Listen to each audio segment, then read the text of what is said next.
Westenberg is used to taking on life and its challenges head first. The 2018 Olympic skeleton slider is back with basically a new back, and she has her sights set on making the Milan Cortina Olympic team. The skeleton sliders lie face down on a sled using their shoulders and knees to steer.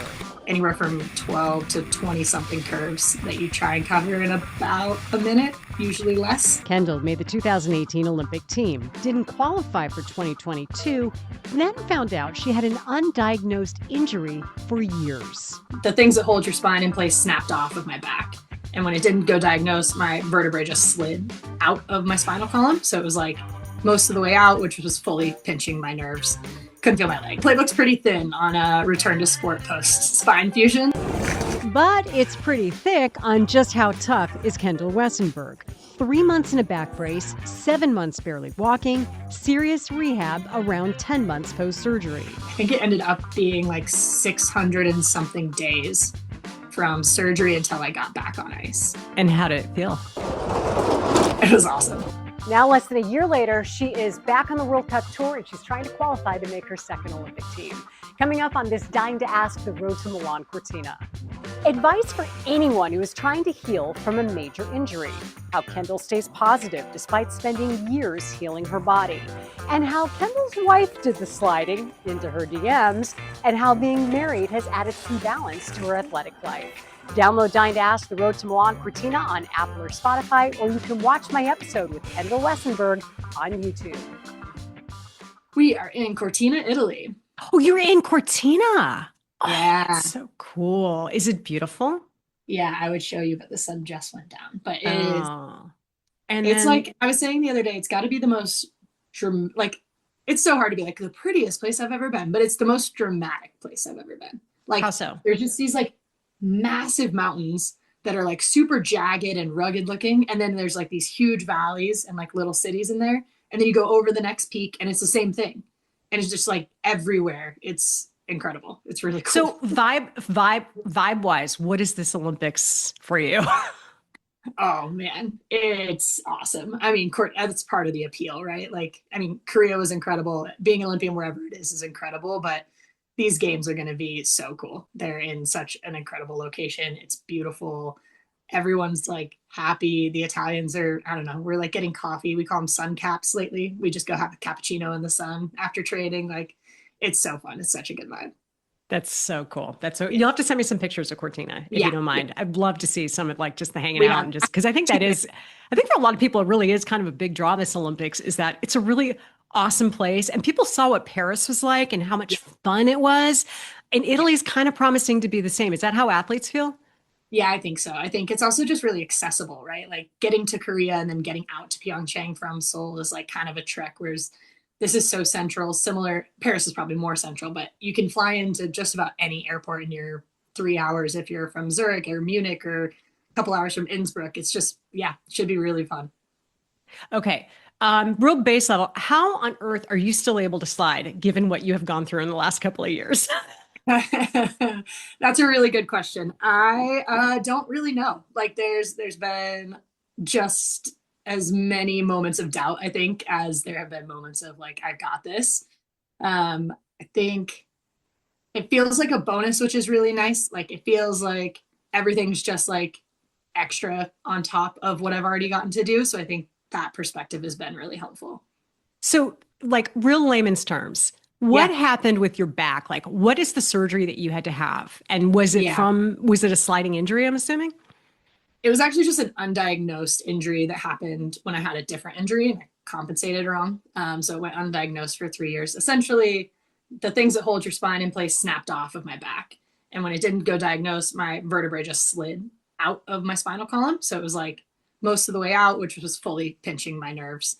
Couldn't feel my legs. So the surgery was pretty gnarly, and I'm glad they didn't tell me about it prior to pre-op until I was like 30 minutes from going in. But they basically went through my abdomen, pulled the disc out, pushed the vertebrae back in place, put a cage in between with like bone growth, flipped me over, drilled 4 screws into my back to hold it while it grows. And then those 2 vertebrae grew together.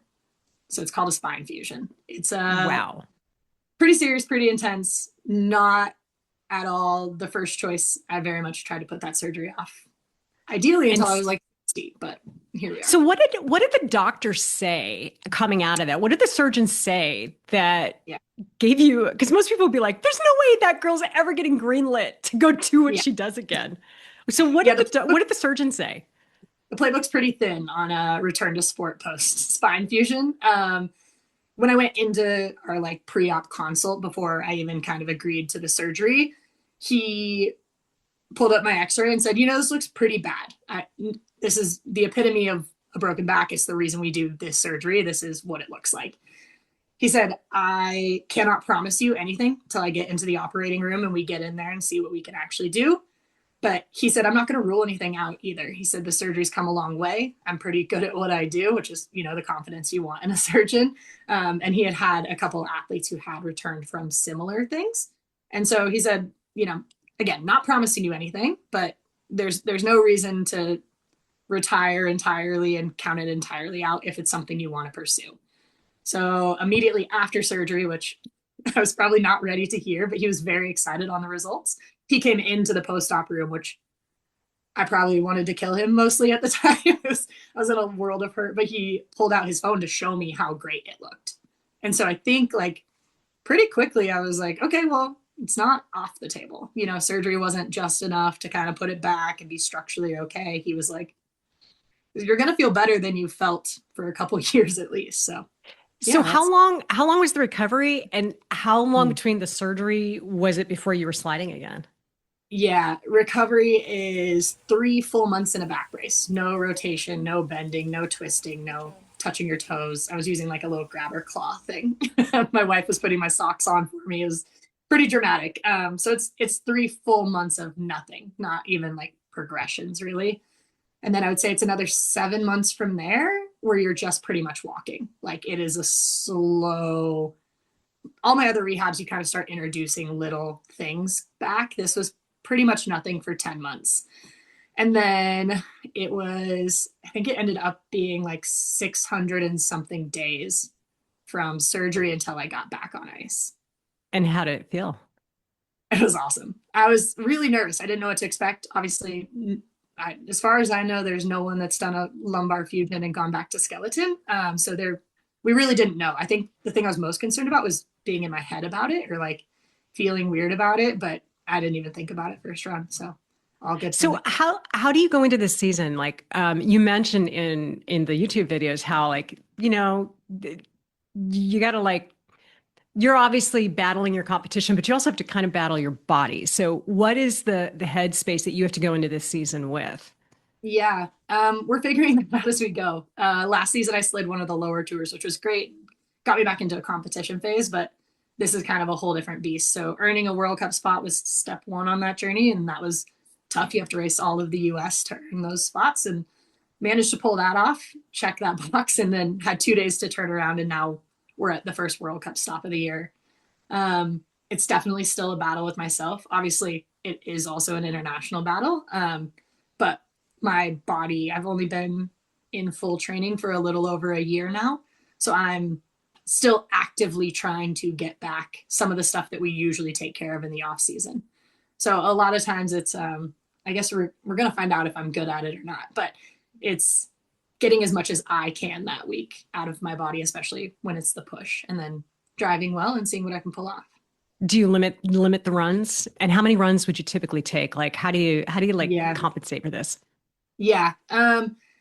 It's more just making sure I'm getting the strength training that I need early in the week and then giving my body the time to rest and time to race again. So it's kind of this, normally we train really hard all summer. And then when you hit season, it's kind of like Hayes in the barn type thing. You're doing little maintenance stuff, but this is making sure I'm getting enough volume in to continue making strides with the physical stuff. As far as runs go, I'm an older athlete, so I've kind of tapered my runs in general just for my head and mentality. But yeah, we're keeping up with that as well. What's your sports psych like right now? I mean, I can't even imagine being your sports psych person. My sports psych is the man.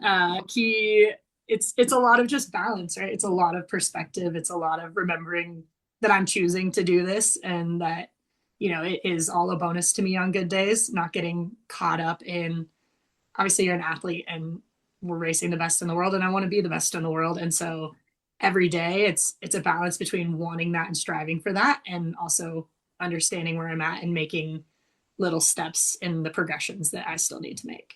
So what's your why at this point? Yeah. I mean, I think half of it is there was a lot of disappointment in 2022 for me. And so getting one more shot at that is something that I really didn't think I would get to do. It's half of it. And then the other half of it is just the same thing it's always been. I just want to see how good I can be at this thing. My body finally doesn't hurt every day. You know, there's different challenges, which is coming back and getting to strength and getting to speed again, which is not where I'd want it to be.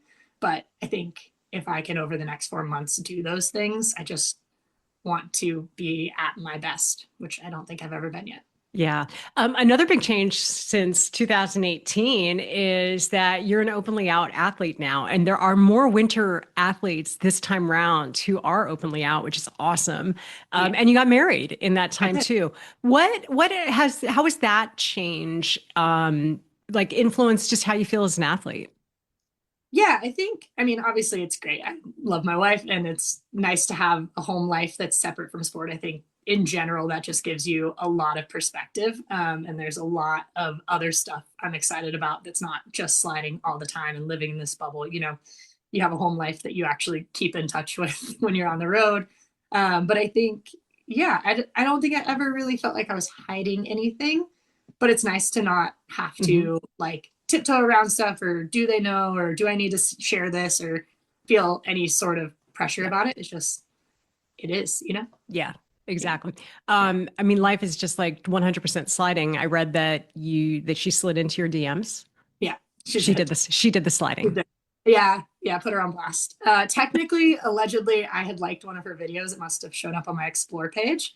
But yeah, she's a little more bold than I am. I'm a little more reserved. So she's more bold than you are. You yeah, slide down head first with this after a spinal injury. I know. Yeah. On like physical safety, definitely me. But as far as meeting new people and putting yourself out there, she's better at that than I am. Well, then I think you guys are a good balance together then. And then like for people who aren't familiar with skeleton, do you mind just like in real basic terms explain kind of what it is? Yeah, I can do my best. I feel like I usually watch people's eyes glaze over. I know. Basically, we have like a 70-ish pound sled. We start at a start block the same way a sprinter would, bent over. We have one hand on that sled, shove it as fast as we can, take about, 15 to 18 steps, load on the sled, and then you use your shoulders and your knees to navigate that sled down anywhere from 12 to 20 something curves that you try and cover in about a minute, usually less. And what speed are you going typically? I would say most tracks are mid 70s. The fastest I've ever gone is 86. There are some tracks that are a little lower speed, maybe kind of only hit low 70s. Okay. And then how do it's kind of obvious, but like how do injuries occur in your sport?